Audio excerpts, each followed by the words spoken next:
Bienvenidos y bienvenidas a una edición más de Temas y Debates. Les saluda Ricardo Sosa. Continuamos en la serie titulada El Sistema Penitenciario Salvadoreño, etapas procesales, los beneficios penitenciarios y además hemos abordado lo que se está viviendo en la actualidad con la pandemia del COVID-19 en el sistema penitenciario. Este día tenemos la participación del licenciado Iván Flores, quien es un abogado penalista con experiencia como ex colaborador en la Corte Suprema de Justicia y ex fiscal auxiliar de la Fiscalía General de la República de El Salvador, quien es también un capacitador dentro de los temas de la jurisprudencia salvadoreña, a quien le doy la más cordial bienvenida y le agradezco por aceptar la invitación. ¿Qué tal, Ricardo? De antemano, pues agradeciéndole a usted por la cordial invitación.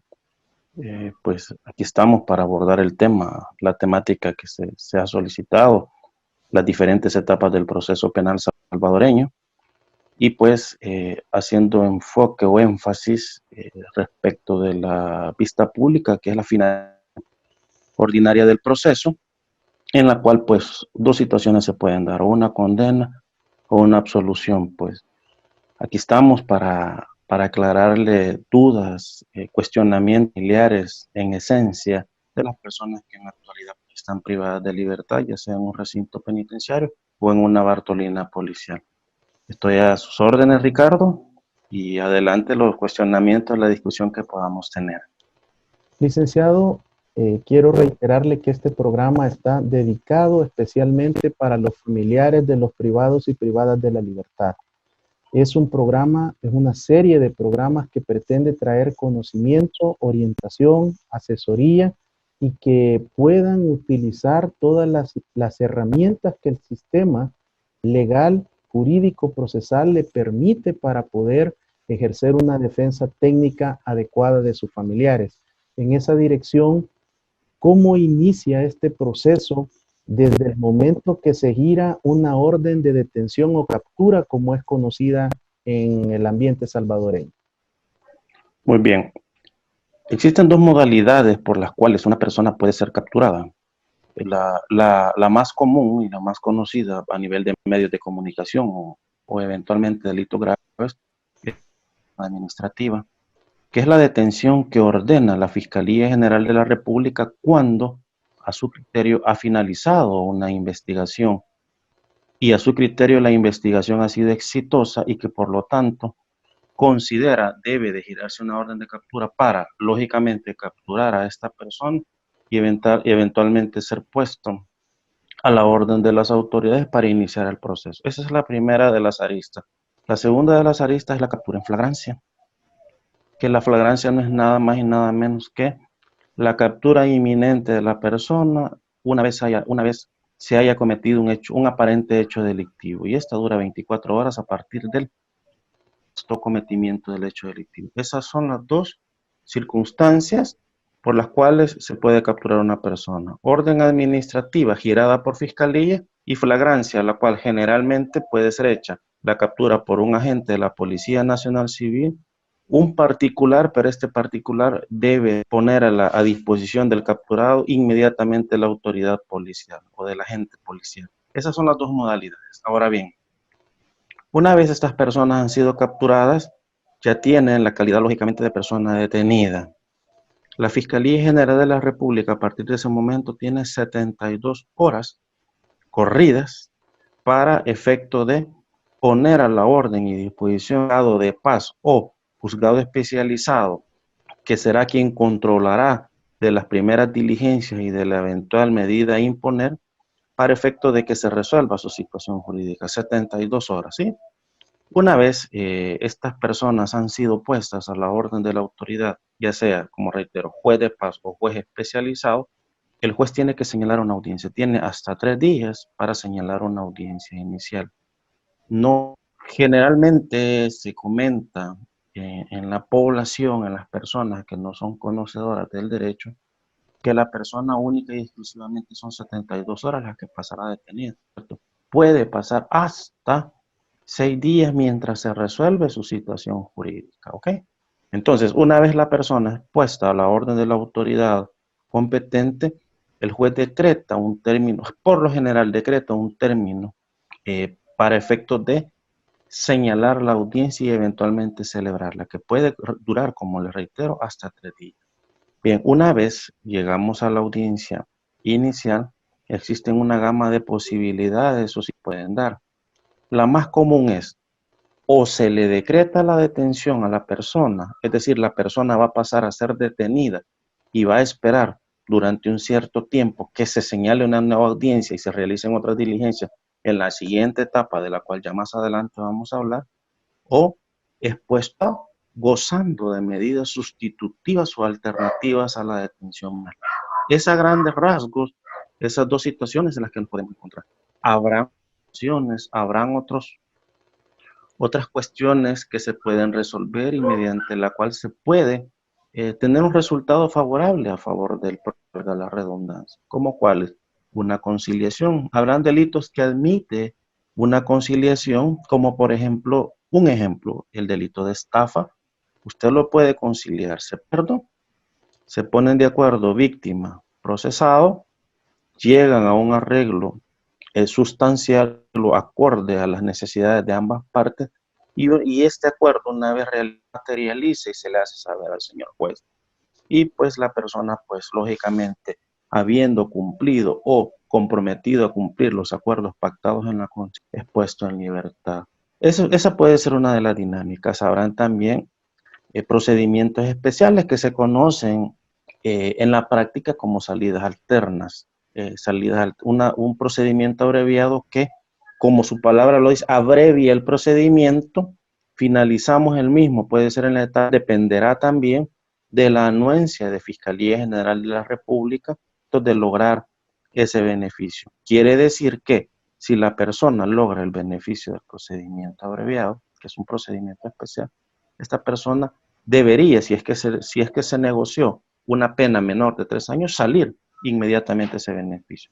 Habrán que se discute o se negocia un procedimiento abreviado que se negocia una pena de los 4 años y la persona no va a salir, pero abrevió el procedimiento y por alguna conveniencia, por considerar que existen los parámetros suficientes para eventualmente ser condenado y purgar una pena mayor, la persona puede negociarlo. Pero es un tema de casuística. Cada situación es totalmente diferente.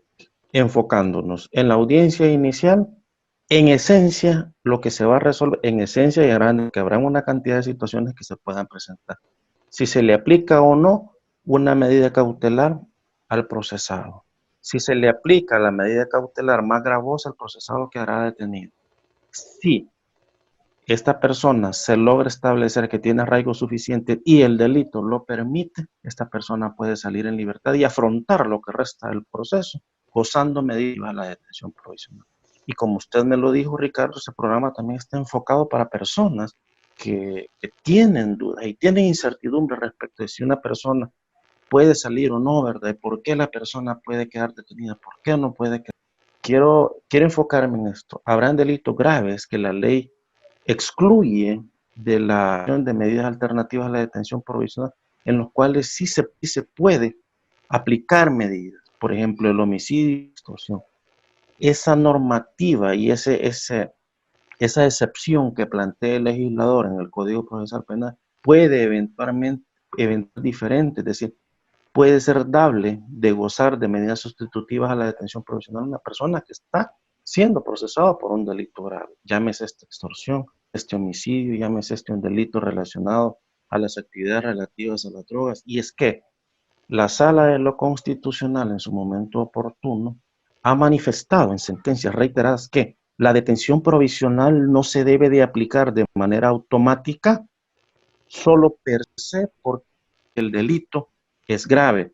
Cada caso debe de valorarse en su particularidad y verse primero las condiciones propias del expediente, porque habrán casos en que a una persona se le atribuye el delito de homicidio y por decirle algo no tenemos una autopsia, no tenemos un levantamiento, no tenemos una partida de defunción, es decir, aquel elemento de aquel binomio procesal, existencia del delito, sí, a la persona se le está atribuyendo un delito grave, pero aquel elemento principal para establecer la existencia del delito no existe.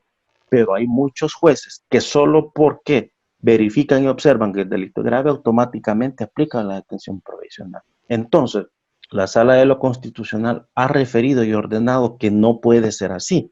Aunado a eso, pues, es importante e imperativo, y ahí viene el trabajo del abogado, juntamente con la familia, criterio, que la defensa no la puede ni debe ejercer el abogado solo, aislado de la familia. Si nosotros venimos y decimos, déjeme familia, usted no se meta conmigo porque aquí el abogado soy yo solo lo hago, no va a funcionar. ¿Por qué? Porque probablemente el abogado conozca el derecho, probablemente el abogado conozca, pueda alegar en el tribunal, conozca de recursos, conozca de una gama de situaciones legales. Pero los hechos, si es que sucedieron o no, los conoce detenido y también la familia que está alrededor del detenido. También en la familia es aquella, la familia debe de ayudar y coadyuvar a conseguir aquellos una gran cantidad de veces. Los arraigos, el arraigo familiar, domiciliar, laboral, la familia sepa en la comunidad si sucedió el hecho delictivo o no. Se escuchan rumores de que no fue su pariente el que cometió el hecho, sino que es otra persona, y hay testigos que puedan dar fe de esa situación. Es decir, la defensa se debe de construir por experiencia se lo digo, como abogado litigante, se debe de construir juntamente con la familia. Si el abogado se aísla de la familia, la defensa no va a funcionar muy bien. Entonces, en este punto sí debo de decirles que es interesante, imperativo, verificar el tema también de los arraigos familiares, domiciliares y laborales, como lo he dicho. Licenciado, de lo que nos ha explicado hasta este momento, tengo una inquietud. Se genera un vox populi que en la audiencia inicial en los juzgados de paz, prácticamente la mayoría quedan detenidos. Correcto. Y de hecho que no es infundado, eso se maneja en la Vox Populi, que la mayoría quedan detenidos. Y es que es una lástima que en la mayoría, no en todos, de los juzgados existe un temor reverencial respecto de lo que dirá la Cámara y respecto de la Fiscalía General de la República. Eso, en su mayoría los jueces dicen, yo lo voy a dejar detenido y hay que valorar la Cámara si me revoca. Y esa es una realidad palpable. Le voy a poner un ejemplo de un caso de homicidio que tuve en la zona norte, no voy a decir el juzgado. La persona pues fue agredida en su casa, sujetos que llegaron a intentar robar, y esta persona se defiende, utiliza su arma y lesiona a uno de ellos. Los demás se dan a la fuga y a un par de metros o cuadras, la persona yace tendida, lesionada, y posterior a eso pues es atendido por la policía y fallece. Estas personas le realizaron uno o dos disparos a mi defendido, y él pues él mismo busca a la autoridad policial y a los soldados de esta situación. Es cierto que la persona si tiene, en el momento tiene que ser detenida para establecer que efectivamente esta persona no tiene ningún intención de haber ocasionado el daño, es decir, prestó su colaboración.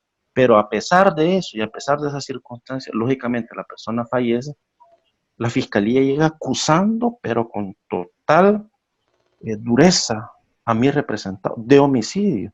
Y la estrategia de este abogado, lógicamente, fue plantear una legítima defensa. ¿Por qué? Porque en este caso él no provocó la agresión, él no buscó agredir, él estaba salvaguardando un bien mayor. Entonces, ¿a qué quiero llegar? El juez muy bien dijo, ordenó, no le voy a otorgar ningún tipo de medida, sino que esta persona va a salir gozando de su libertad, pero el proceso debe de seguir su investigación al curso. Fiscalía muy alterada, muy complejo, pues plantean los recursos y manifiestan su disconformidad total porque querían que la persona estuviera detenida. Y es así que apelan, y pues la Cámara que conoce eso le da vuelta. Pues ahora estamos en un proceso de habeas corpus presentado por este abogado para efecto de dilucidar que la persona se le ordenó su captura nuevamente porque fue a criterio de este abogado una detención automática la que generó la Cámara correspondiente. ¿A qué quiere llegar respecto a la pregunta que usted me hizo? Que sí existe un sesgo por muchos jueces de paz que porque el delito es grave, automáticamente van a detener. Pero ahí viene el grado de conocimiento, el grado de preparación y sobre todo honestidad del abogado respecto con la familia. Porque sí le diré también que habrán casos en los que necesariamente se tiene que aplicar la detención provisional, aunque la persona sea inocente. Licenciado, estamos en el punto donde usted nos ha llevado si la persona va a quedar con detención provisional o se le aplicará algún tipo de medida sustitutiva. La gran incógnita, esta presentación de los imputados que se desarrolla con uniforme blanco, eh, ¿cuál es el asidero legal que tiene? La fiscalía dice que no depende de ellos, que es una atribución que se toma la policía. Y la policía de alguna manera no responde, pero de alguna manera en diferentes casos hemos observado que esta presentación lleva a la base una especie de colgarse una medalla y medir el éxito en base a una captura. Pues en definitiva no tiene ningún asidero legal, ninguno. Es más, atenta contra los derechos de las personas que son expuestas porque existe una gran cantidad de casos en el cual las personas son detenidas por un delito X y estas personas son expuestas, pero más grave que eso, de generar un cúmulo de personas, ponen 10 más que no tienen nada que ver con el proceso de estas personas. El detalle es este, que al momento que estas personas son expuestas ante las cámaras y los medios de comunicación, son tildados de homicidas, narcotraficantes, personas que pertenecen a organizaciones terroristas, personas que han violado, personas que han extorsionado. Y lógicamente los medios de comunicación, si no es un caso de trascendencia o de renombre, no le siguen la pista a este proceso. Y cuando llegamos allá a la vista, tenemos un resultado favorable. Esta persona ha quedado etiquetada a nivel nacional. Si usted busca en los buscadores, valga la redundancia, de Internet, ese nombre aparece y no se vuelve a borrar. Pasan años y ese nombre sigue apareciendo. Aunque la persona ha sido declarada exonerada de responsabilidad penal y esa sentencia está firme.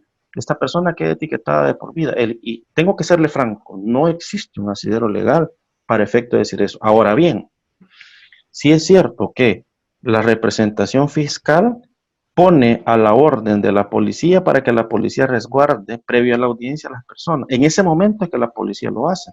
¿De dónde toman, de dónde se agarran? Si es que ese término podemos utilizar para exponerlos, no sé, pero sí lo utilizan. Y tengo que ser franco, los abogados no tenemos el control en ese momento de esa situación. Y hay que ser sincero y franco, no tenemos el control porque la policía, la persona llevada a las bartolinas policiales, y ahí no sabe uno lo que sucede. Solo y hasta cuando se encuentran las audiencias con su defendido es que uno puede tener contacto con él. Y ahora, previo a lo que era complicado la comunicación con nuestros defendidos porque ya no se daba en las bartolinas policiales y es que ellos alegan una cantidad de situaciones como que ha habido fuga de información, han habido papeles y cosas así. Habrán abogados que lo habrán hecho, pero existimos abogados que no lo hicimos y es ahí donde se generaliza y no se tiene el contacto para efecto de ejercer, porque también la defensa se ejerce teniendo comunicación y contacto con el cocinado. Entonces no se tiene comunicación con él.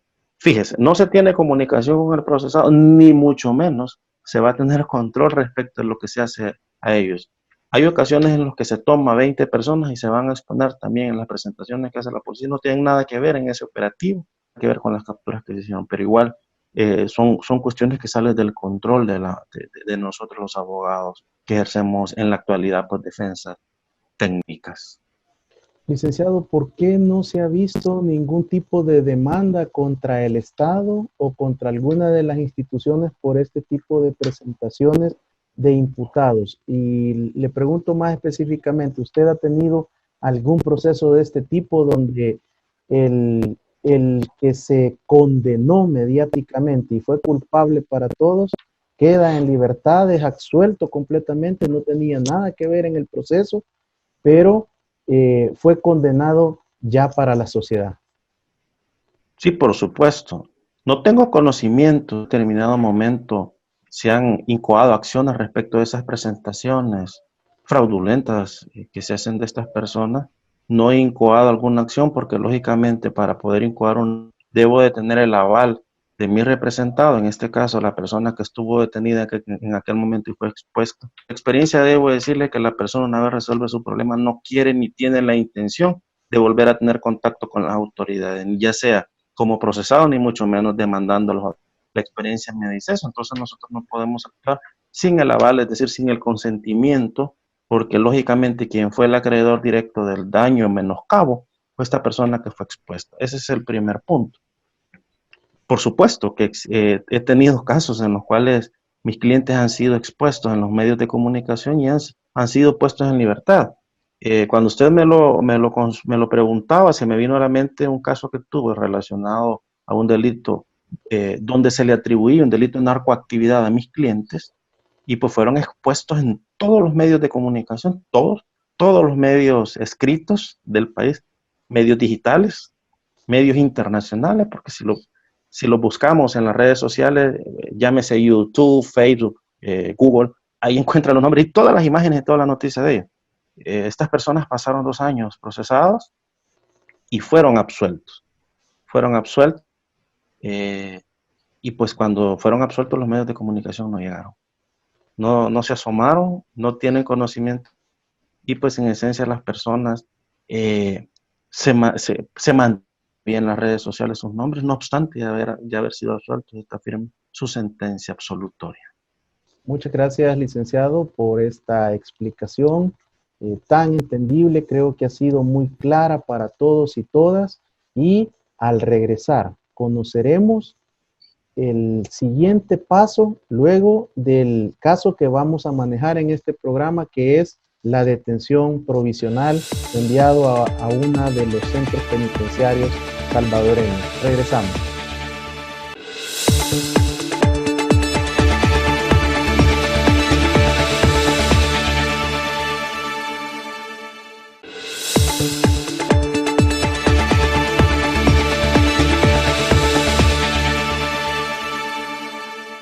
Gracias por continuar con temas y debates en esta oportunidad.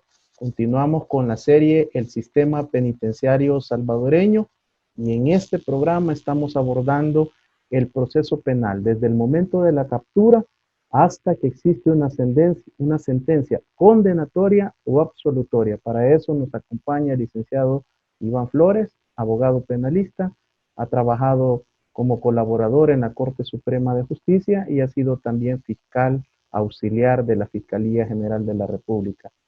Iván, estamos en el momento que el juez o la jueza considera que hay suficientes elementos para, luego de su análisis y su valoración, decreta una detención provisional. Gracias, Ricardo. Bien, una vez el juez de paz decreta, o el juez de paz o el juez especializado que conoce de la audiencia de imposición de medidas, también llámese esta audiencia inicial, decreta la detención provisional, vamos a la siguiente etapa. Tenemos que valorar si planteamos o no recurso de apelación de la decisión impuesta por el juez. Esa es la decisión que debemos de tomar. ¿Será que es prudente, pertinente interponer un recurso de apelación? ¿Por qué? Habrán situaciones o casos en los que el juez me diga, mire, existe una falta de arraigos. Al existir una falta, yo debo de entender que si faltan arraigos, yo los puedo complementar en la siguiente. Debo de valorar y por experiencia saber, ¿será que es necesario que yo apele? Si yo considero que están completos los arraigos, pues debo de tomar la decisión de apelar. Pero si el juez me anunció que por falta de arraigos me le decreta la detención, lo más recomendable es complete los arraigos, presénteselos y solicite una audiencia especial de revisión de medidas. Porque lo que se está buscando en esencia es tratar de solventar de manera inmediata la situación jurídica en cuanto a medidas de representado. Si nos vamos en apelación, la apelación puede tardarse un cierto tiempo en resolverse y una audiencia especial puede ser. Ahora, por esta situación y en algunos casos complejos, es complicado ese tema porque habrán casos en los que hay 300, 200 personas en un caso y Solicitar audiencia especial es complicadísimo por los señalamientos, por el calendario, por la gama de documentos que hay que presentar, por los delitos, pero sí le debo de decir que cada caso es diferente, y cada decisión, independientemente usted haya tenido éxito en 20 homicidios, usted ha tenido 30, en 30 extorsiones, no quiere decir que este caso va a ser el mismo. Todos los casos son totalmente diferentes, aunque la calificación del delito que se le atribuye sea la misma. ¿A qué quiero llegar? No porque usted tuvo éxito en 30 casos y utilizó una dinámica diferente, va a tener éxito en eso. Todos los casos llevan una estrategia diferente, todos los casos llevan su particularidad y como reitero, lo mejor es estar de la mano con los familiares y, si es que se puede, con el detenido para que me genere insumos y generar una defensa. Ahora, bien, decidí apelar o no, partamos de que no me accedió a la Cámara a poner qué sigue, qué es lo que deviene, porque una vez la persona sale y goza de medidas alternativas a la detención provisional, el proceso va a seguir, el proceso va a seguir. Ahora, si la persona queda detenida, el proceso sigue, vamos al procesado a la mano para estar trabajando con él. Sigue el proceso y ahí es donde comienza la etapa la etapa de instrucción, la etapa en donde conoce pues de instrucción respecto de las diligencias que se le presentaron y ahí es donde nosotros tenemos la posibilidad de desarrollarnos en cuanto a la defensa técnica del procesado. Existe una historia que se llama relatos, hablando en términos técnicos, es la base fáctica, en la cual se plantea cómo aparentemente sucedieron los hechos. De ahí debemos de partir, de ahí debemos de sentarnos y empezar primero a hablar con la familia. ¿Qué pasó? ¿Saben ustedes de esta historia? ¿Conocen de ese hecho? ¿Estuvo trabajando en esa fecha? ¿Será que estuvo hospitalizado? ¿Será que estuvo detenido? ¿Será que estaba en otro lugar? ¿Será que estaba en trayecto hacia Estados Unidos? Etcétera, etcétera. De ahí comienzan las probabilidades de que esta persona no haya estado o no haya hecho por una gama de situaciones que pueden darse. Comienza.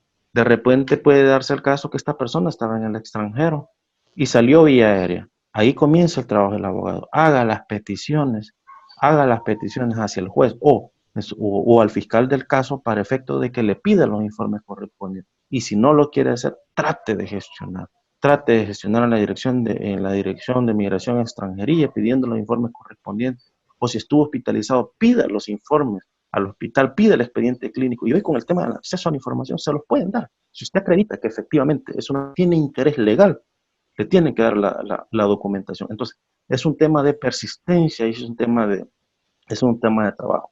Ahora, hay casos también en los cuales no necesariamente se tiene que presentar una gran cantidad de pruebas.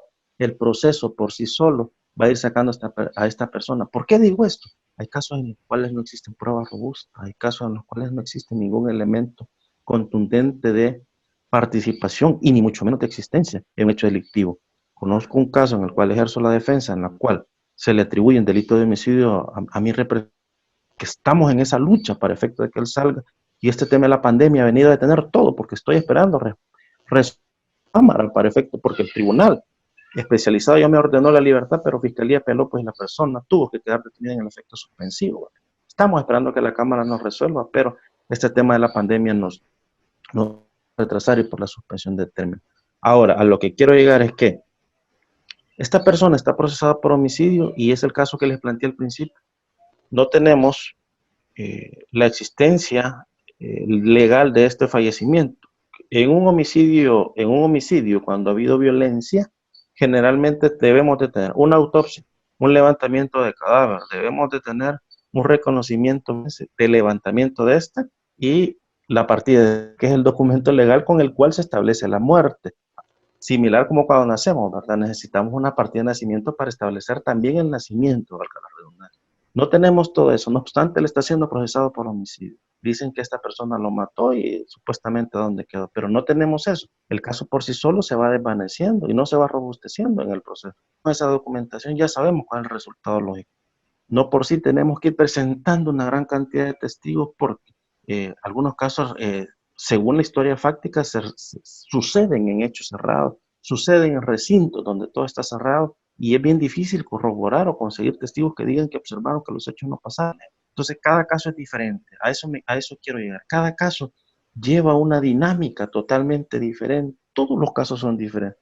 Y para las personas que están observando, si llega una persona, si llega un abogado y le refiere que ya tuvo 20 casos similares y todo lo resolvió bien, eso no va por buen camino, no va por buen camino. ¿Por qué? Porque todos los casos llevan una dinámica diferente.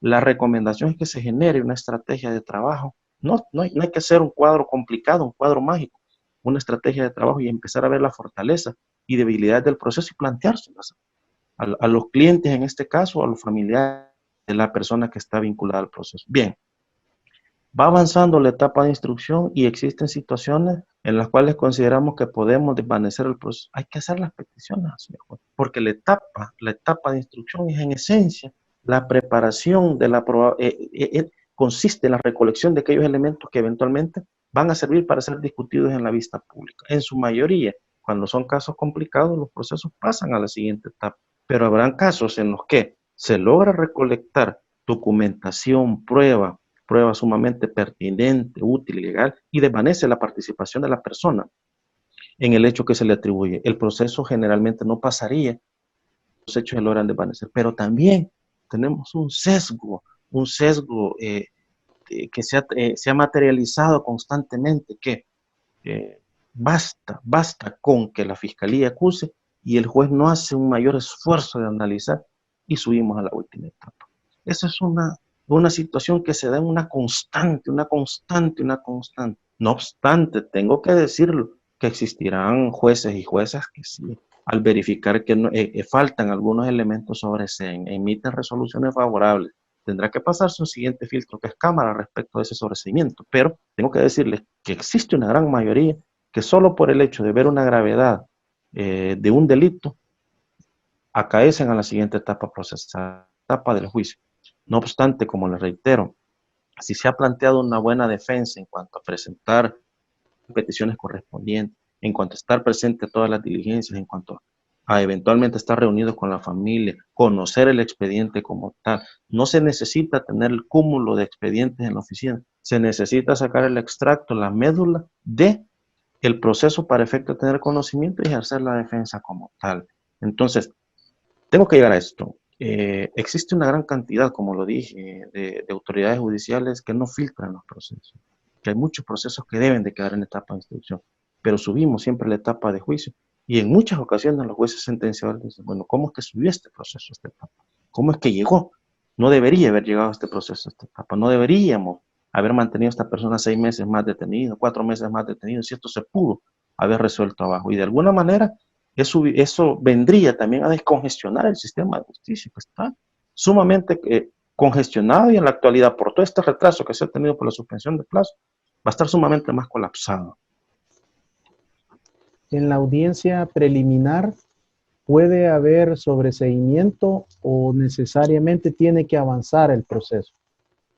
Bien, sí puede haber sobreseimiento. Puede haber sobreseimiento provisional, ya voy a explicar en qué consiste, y puede haber sobreseimiento definitivo. La audiencia preliminar se señala una vez la etapa investigativa, la etapa de instrucción en cuanto a las diligencias que tuvo que haber realizado Fiscalía de la Defensa. Finaliza con la presentación del dictamen de acusación de Fiscalía. Una vez se presente ese dictamen de acusación, tenemos un término de ley nosotros para efectos de contestar ese dictamen o aportar nuestra prueba, y cerrado ese plazo, cerrado ese término, vamos a la audiencia preliminar. ¿Cuál es la dinámica de la audiencia preliminar? Para explicarlo de manera sencilla. Viene Fiscalía, toma su dictamen de acusación y le dice al juez, señor juez, esta es la historia que realmente quiero probar en juicio. Esta es la historia. Y para probar esta historia le ofrezco estos elementos de prueba. Se los enumera, se los describe, le dice dónde están, o si es que están en la carpeta judicial, ya sea prueba testimonial, pericial y documental, refiriendo qué es lo que probar con esa prueba en un eventual juicio. Debe de establecer la representación fiscal, la utilidad, la legalidad y la pertinencia de esa prueba. ¿Para qué? Esta misma sea discutida en un eventual juicio. En consonancia con eso también viene el traslado para la defensa técnica.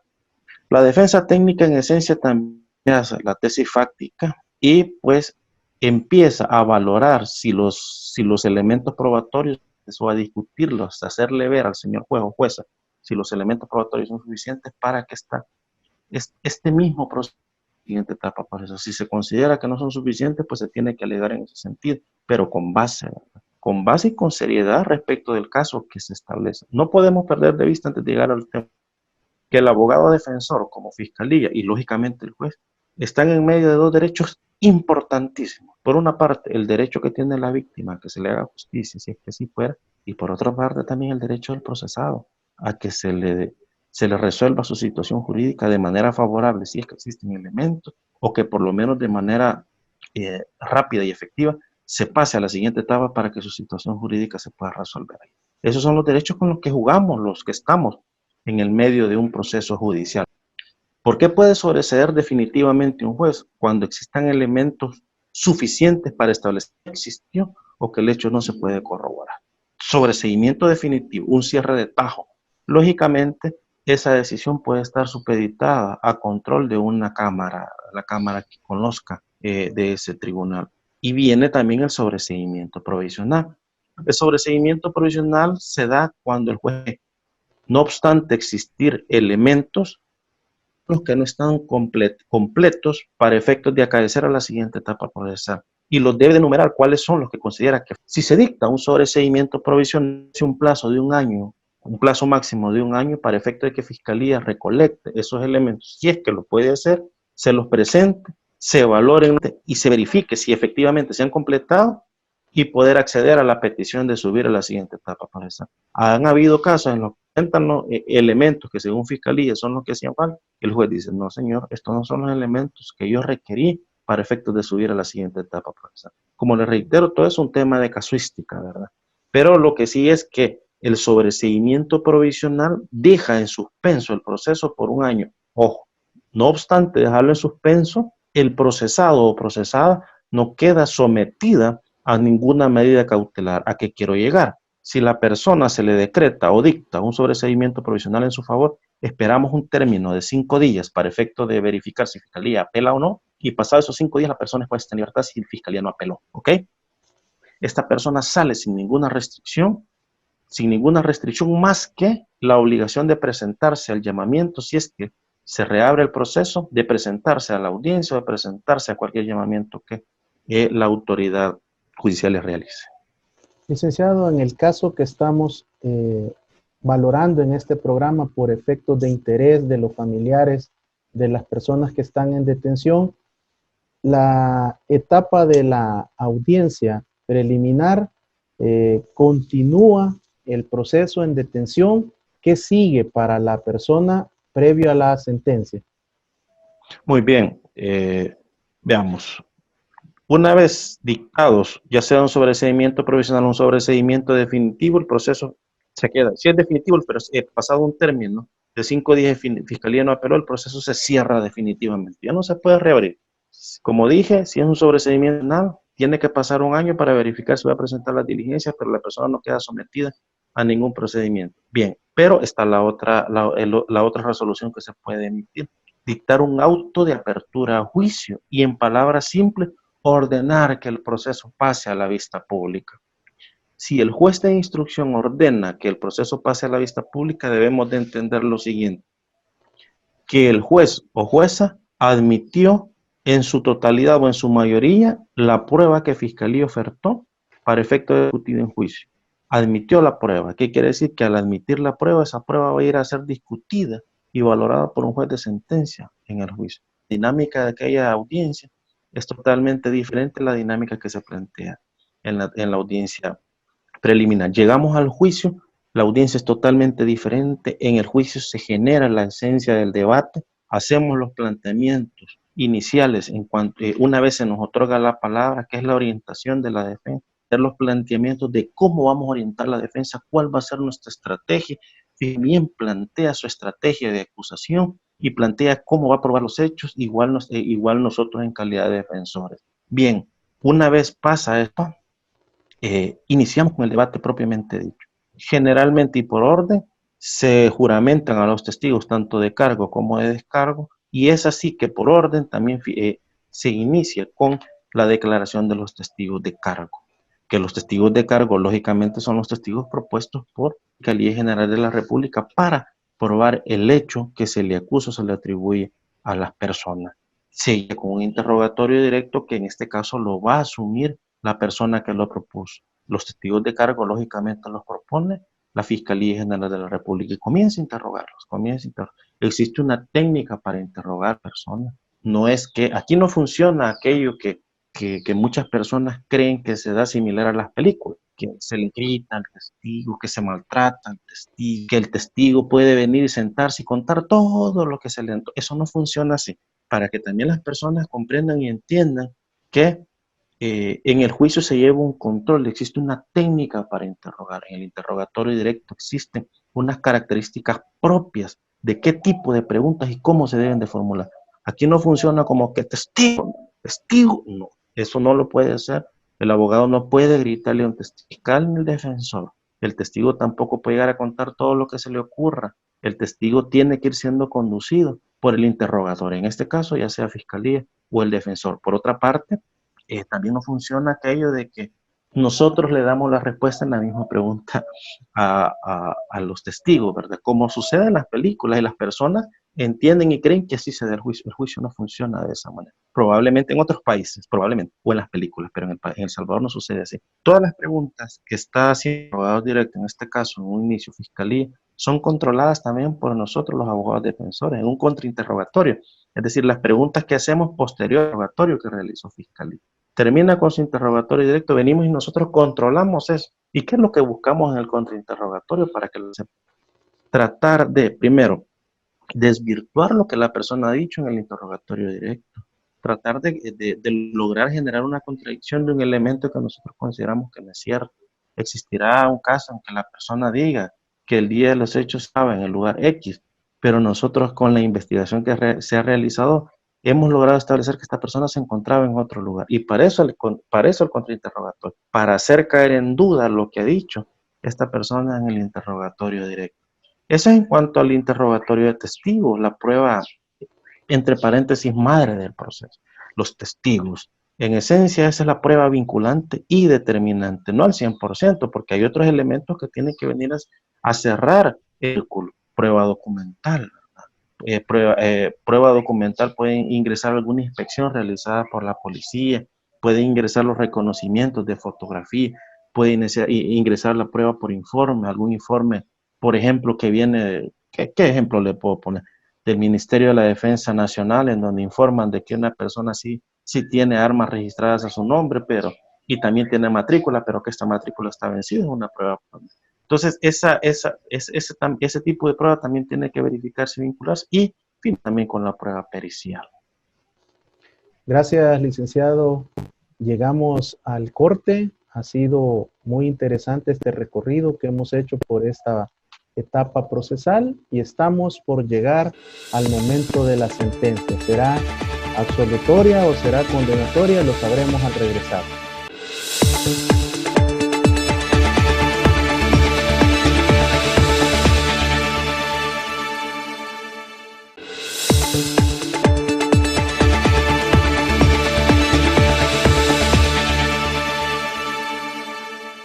Gracias por continuar con temas y debates. Usted puede sintonizar este programa de lunes a viernes de 7 a 8 de la noche en señal abierta, canal 67, El Salvador TV. Puede sintonizarlo también por el sistema de cables y por las multiplataformas de redes sociales. Licenciado, llegamos al momento de la audiencia final. El juez o la jueza está por dictar su sentencia, sea absolutoria o sea condenatoria. Gracias, Ricardo. Bien, hablábamos de que se genera todo el debate, se genera todo el ofrecimiento, toda la discusión respecto de la prueba. Lógicamente, el juez la está inmediando, está en medio de esa discusión y ese debate, tanto la defensa como la acusación, y llegamos a los alegatos finales una vez toda la prueba ha sido incorporada: prueba testimonial, pericial, documental, prueba por objetos, una cantidad de situaciones. Ahora se cierran los debates y nos vamos a los alegatos finales. En los alegatos finales planteamos nuestras conclusiones y de por qué consideramos el señor juez o la señora jueza nos debe dar la razón respecto a lo que hemos planteado en todo el devenir de la vista pública. hacemos los planteamientos pertinentes. Por lo general, el abogado defensor va a decir que solicita sentencia absolutoria y Fiscalía, lógicamente, va a decir que pide una sentencia condenatoria y la penalidad correspondiente o los años de prisión que solicita. Finalizan los debates, se le da la palabra, si es que la quiere tomar, a los procesados, a las víctimas, si es que están, y el juez cierra la audiencia y se retira a deliberar. Una vez da un tiempo estimado, pues puede ser ahora, 2 horas, mañana, 15 días, no sé, da un tiempo estimado. Regresamos y el juez hace el planteamiento, hace una relación de los hechos, hace una relación de lo que ha sucedido en el debate, hace una relación sucinta de la prueba incorporada y pues emite un fallo de condena o un fallo de absolución. Si es un fallo de absolución, lógicamente, si la persona no está sometida a otra medida o a otro proceso, la persona tiene que ser puesta inmediatamente en libertad. Si es un fallo de condena, el juez valorará si la persona queda detenida o si la persona es puesta en libertad, si es que está estado gozando de medidas sustitutivas a la detención provisional. Es un tema de casuística. Ahora, debo de ser enfático que inmediatamente el juez emite su fallo, la sentencia como tal, en donde se van a plantear por escrito los documentos, se otorgarán en un plazo que la ley establece y en una fecha que el juez señalará. Posterior a eso tenemos que llegar a retirar la sentencia y es a partir de eso que se nos abre el plazo nosotros para interponer los recursos. Debo decir de que del fallo que emita en la audiencia de vista pública el juez, ya sea condenatorio o absolutorio, en ese momento ya no se puede hacer nada. Yo he oído de abogados que pretenden interponer recursos de revocatoria en la audiencia, pretenden plantearle al juez, mire, señor juez, equivocado. Eso no se puede. El juez emitió su fallo y fue de condena y la persona queda detenida, hay que esperar a que nos notifiquen la sentencia por escrito para tomar alguna acción o alguna acción correspondiente. Sí, lógicamente es de absolución y la persona es puesta en libertad, Fiscalía tampoco puede hacer nada en ese momento. Entonces, eso para que también las personas sepan y entiendan que una vez se emite el fallo, en ese momento ya no se puede hacer nada. Se dio la resolución y la misma debe de cumplirse tal y como el juez lo estimó. Iván, ¿por qué se considera en ocasiones cuando hay una sentencia absolutoria a favor del imputado que no se hizo justicia? Es un tema amplio, ¿verdad? Porque se debe de tener los antecedentes del trabajo realizado. Se debe de tener los antecedentes del trabajo realizado por el abogado defensor. Si la prueba de descargo ha sido contundente y el juez emitió una sentencia pasando sobre esos elementos probatorios de descargo, pues lógicamente es una sentencia injusta y que eventualmente va a ser desechada. ¿Por qué? Por una cámara o eventualmente por la sala de lo penal que conozca en casación. Pero no podemos perder de vista que en un juicio va a haber un ganador y un perdedor, ¿sí? Y también nosotros los abogados debemos de ser responsables partiendo de tener la conciencia de si hicimos o no un verdadero ejercicio de defensa técnica. Ese es el punto. Es decir, no vamos también a culpar a un juez cuando no ejercimos una defensa técnica. Y también Fiscalía no va a culpar al juez cuando no ejerció una verdadera acusación. Sí existen casos en que hay evidente injusticia de parte de los jueces sentenciadores o por desconocimiento o porque en realidad se equivocaron. Son humanos, ¿verdad? No quiero justificar el actuar, pero sí quiero decirles que eventualmente una persona puede equivocarse al momento de emitir una sentencia, una condenatoria o absolutoria. Gracias, licenciado. Vamos a dar paso a una etapa de preguntas y respuestas de acuerdo a la participación de nuestros amigos y amigas televidentes, familiares de los privados y privadas de la libertad. La primera pregunta es sobre los plazos de la detención provisional. Esta es una pregunta muy frecuente. En los casos de delitos graves, se manifiesta que se amplía hasta los 36 meses, pero que según la consulta hay muchos procesos donde no se amplía el plazo de indagaciones ni de evidencia, sino que simplemente no se trabajó adecuadamente y se utiliza el máximo del plazo. Correcto. Existe una gran cantidad de casos en los cuales la representación fiscal no ejerce ningún acto concreto, ninguna petición, se mantiene con las diligencias que presentó desde la audiencia inicial y ya faltando un tiempo prudente y cercano a la presentación del dictamen de acusación, solicita ampliación del plazo de instrucción. Es factible, es legal, no obstante en algunos casos no es justo. Fiscalía tiene el derecho de pedirlo y tengo que hacerlo. La mayoría de jueces se lo dan. Serán pocos los jueces los que vienen y dicen, mire, ha pasado 5 meses, usted no me pide nada, ¿y por qué viene a pedírmelo faltando un mes? Pero serán pocos mínimos, ¿verdad? Es un derecho que tiene la representación fiscal y una vez, oígase bien y tengo que ser enfático en esto, es otorgado, nosotros pues no podemos, se otorga, se tiene que dar ese plazo de instrucción. Podemos plantear las oposiciones, pero una vez el juez lo ordenó, es difícil que ese plazo otorgado extra se quite o se le reste a la representación fiscal. Me hizo una pregunta en cuanto a los plazos de la detención provisional.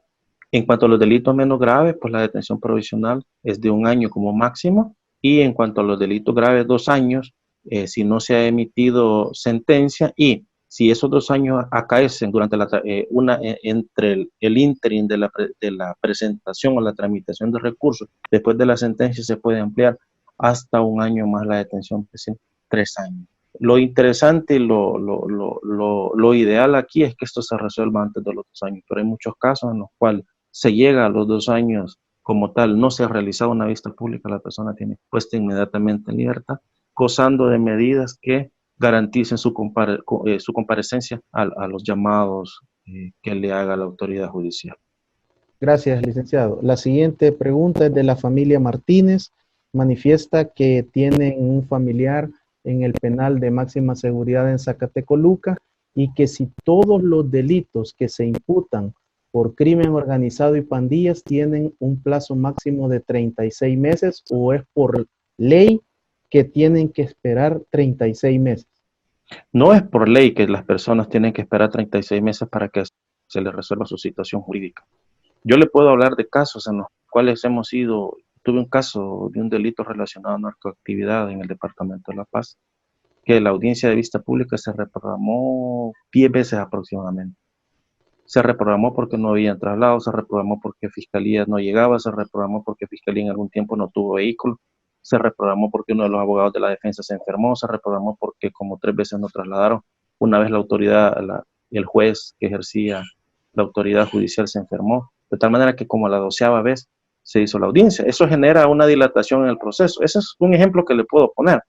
Ahora, por los delitos graves, no necesariamente la persona va a cumplir 36 meses en detención para poder salir. Si es un caso voluminoso, casi que le garantizo que se van a agotar los 2 años de la detención sin que esta persona se les resuelva su situación jurídica. La mayoría de jueces están pendientes de esa situación, pero hay momentos en los que no pueden controlar eso, se sale de sus manos y se cumplen los 2 años y no se celebraba la audiencia preliminar, la persona tiene que ser puesta en libertad. Ahora, si estos 2 años se cumplen en el ínterin en el cual se está resolviendo la situación de los recursos después de la sentencia, la persona tiene que esperar hasta 1 año para la verificación de que su caso se le resuelva. No obstante, no es per se, no es que todos los casos tienen que pasar 3 años para que se resuelva su situación jurídica, a pesar de que sean graves. Hay casos que se sustancian o se resuelven en 1 año, 6 meses, dependiendo de la celeridad y la agilidad con que los jueces y sus colaboradores trabajen, y que también nosotros los abogados pues no generemos dilaciones indebidas dentro del proceso.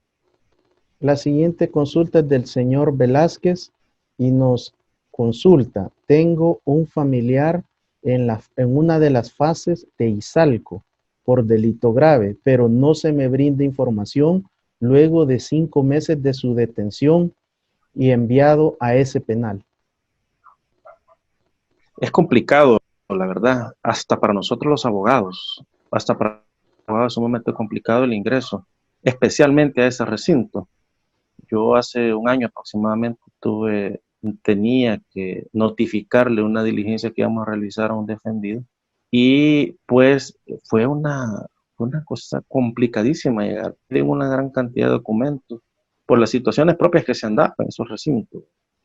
A uno le piden copia del acuerdo de abogado, carnet de abogado, DUI, una cantidad de documentos, una declaración jurada de la familia, tiene que llenar, tiene que hacer un expediente para el ingreso, después uno presenta esos documentos, tiene que esperar que le señalen fecha para cuando llega, logra platicar con el representado, hay un jurídico, hay un guardia, es sumamente complicada la verdad la ley. Debo de decirles de que el ingreso al recinto conlleva una gran cantidad de trabajo, cantidad de cuestiones, no obstante, entenderé que en la actualidad las visitas están restringidas para la familia. Sí, oiga bien, casi imposible que un familiar logre llegar a platicar con un detenido a esos recintos o a esas fases donde se encuentran. Sí les debo de decir eso, que es bastante complicado esa situación en la actualidad, Ricardo. La última pregunta, licenciado, por efectos de tiempo. No quiere que se mencione su apellido, pero dice que tiene un familiar en el penal de máxima seguridad en Zacatecoluca y desde las medidas extraordinarias no se le ha permitido poder verlo. Es cierto, eso es cierto. A partir de la implementación de las medidas en lo que no son de máxima seguridad, es complicado para las familiares el ingreso porque no todos los funcionarios que están en los ingresos, no todos los funcionarios que están coadyuvando en eso, son bastante complicados para el trato hacia las personas que llegan, pero quiero hacer esta relación. En los penales, en los que no tienen máxima seguridad, es complicado el ingreso. Solo en eso. Imagínense cómo será en un penal de máxima seguridad como es el de Zacatecoluca. Eso, pues, la verdad que el Ejecutivo, a través de la Dirección General de Centros Penales, pues, ha llegado instrucciones y se han puesto condiciones sumamente difíciles y complicadas de ingreso. Será, pues, con realidad que se vive, pues, especialmente ahora con el tema de la pandemia, hasta que se generen estrategias para efecto de hacer las audiencias, estrategias que se va a poder tener contacto con ellos. A mí en los penales de máxima seguridad que he podido tener comunicación con ellos hasta que tenemos las audiencias virtuales. Hasta ese momento he podido platicar una tan sola vez con mi cliente y pues probablemente tuvimos en aquel momento en la audiencia inicial y una tan sola vez una vez estuvimos en juicio y de ahí pues no se puede por las medidas rigurosas que se han implementado en el sistema penitenciario. Y concluí con esto, uno que le planteé, yo se lo voy a ir a ver y lo veo rápido, creo que le estará mintiendo porque no está fácil, no es imposible, pero no está fácil, la verdad, en la actualidad el ingreso para poder platicar con un reo. Y, ojo, las visitas son únicas y exclusivamente para hablar de cuestiones técnicas del proceso. No existe que el abogado vaya a ir a hablar, familia está bien, que mire que eso no se puede. En la actualidad esa situación no se puede, para que tenga conocimiento también la familia que ese tipo de situaciones en la actualidad tampoco se pueden dar. Licenciado Iván Flores, quiero agradecerle su participación, por exponernos, por llevarnos en este proceso desde el momento de la captura hasta la sentencia. Sin duda nos quedará pendiente para un nuevo programa toda la serie de recursos que se pueden interponer al momento de la sentencia. Muchas gracias por su disposición, por responder a las preguntas de nuestros amigos y amigas televidentes. Muchas gracias, Ricardo, por la invitación. Pues estaré atento al llamado, con gusto, pues volvemos a participar y decirles pues que hemos hablado de esbozos del proceso. El proceso es mucho más integral, mucho más amplio, pero estaré atento a la invitación que usted me haga y con gusto regresamos. Amigos y amigas televidentes, creemos que hemos dado cumplido esta misión de poder orientar, de poderle llevar paso a paso en el proceso penal salvadoreño para que usted tenga una mejor orientación y pueda regresar después de este periodo de cuarentena recargado, recargada para unirse y, como decía el licenciado Iván Flores, hacer equipo con la defensa para poder velar por los derechos que le brindan las leyes salvadoreñas a los internos y las internas. Hasta una próxima oportunidad. Bendiciones.